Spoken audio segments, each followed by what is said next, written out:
Hi, I'm Francisco Sirvent.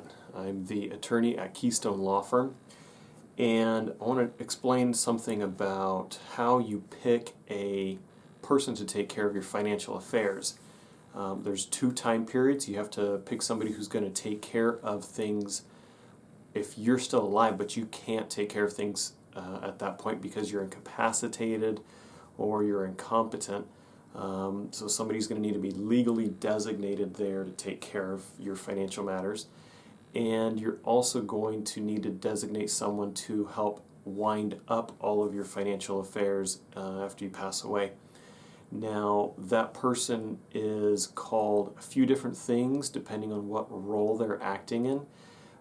They're a personal representative here in Arizona if they are executing the terms of your last will and testament. They are a trustee or a successor trustee if they are implementing the terms of your revocable living trust. And they can also be called the agent under a power of attorney. Now, when you're naming that person, there are a whole bunch of things you need to consider to decide who's the right fit for that job. And a few of the really important elements you want to think about, obviously you want to name somebody who is trustworthy, who you actually trust with your own money. I mean, would you trust them if they took over the job right now? And if the answer is no or maybe not, you probably don't want to give them this job when you're not available to oversee or watch them, right? So they have to be trustworthy. Second, it's helpful if they're located geographically close to you. That's not really required, but if you have the choice between two otherwise good options and one is located close to you, the one who's nearby can react quicker. So maybe you think about geography.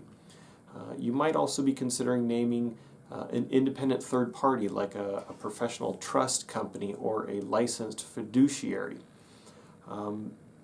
You can do that, and they are incredibly valuable. What we found in a lot of cases is that when you name somebody who's independent, they can be very useful when there might be a little bit of disagreement among your beneficiaries and how you are going to distribute, how you're structuring your affairs.